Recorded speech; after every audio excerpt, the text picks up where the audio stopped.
Pemirsa, polisi telah meningkatkan kasus penganiayaan terhadap karyawan toko roti yang dilakukan oleh anak pemilik toko karena tidak mau mengantar makanan ke kamar pelaku ke tahap penyidikan. Gelar perkara kasus tersebut sudah dilakukan. Polisi juga telah memeriksa beberapa saksi.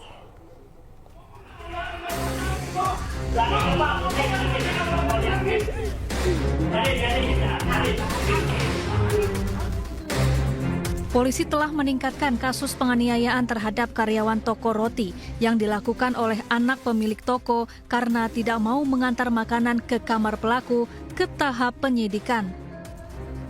Kapolres Jakarta Timur, Kombes Nikolaus Lilipali menerangkan, gelar perkara kasus dugaan penganiayaan ini telah dilakukan awal bulan November lalu.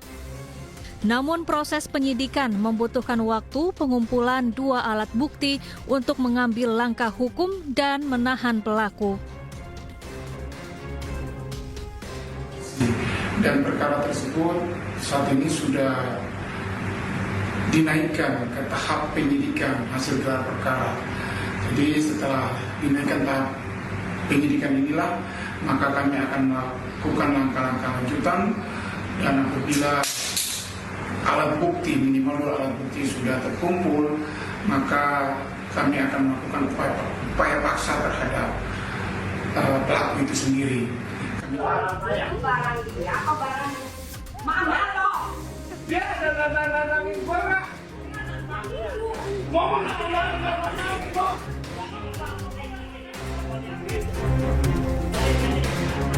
Sebelumnya viral di media sosial, seorang anak pemilik toko roti di Kelurahan Penggilingan, Kecamatan Cakung, Jakarta Timur, menganiaya karyawatinya.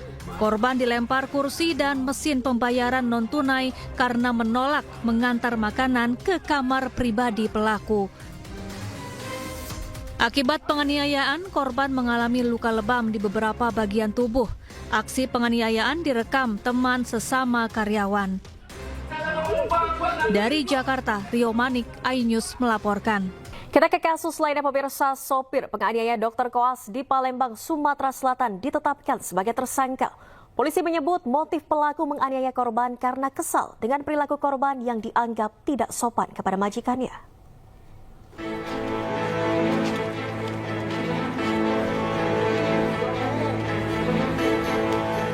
Direktorat Reserse Kriminal Umum Polda Sumatera Selatan menetapkan Fadila alias Datuk sebagai tersangka penganiayaan terhadap Lutfi, seorang dokter koas Rumah Sakit Siti Fatimah, Palembang.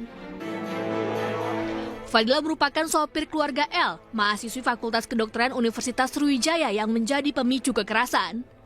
Kepada polisi, pelaku mengaku menganiaya korban lantaran terpancing emosi dengan perilaku korban yang dianggap tidak sopan terhadap majikannya.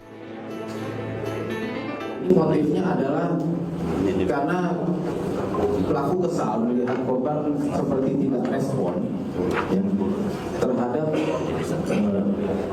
ibu teman korban yang bernama, saya inisial, Ibu SM.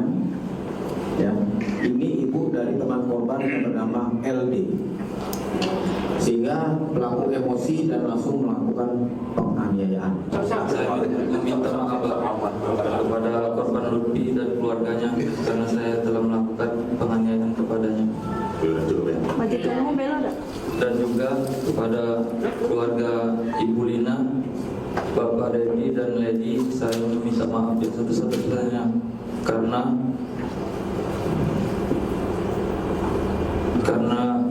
masalah ini mereka terkena imbasnya dari perbuatan saya, Pak.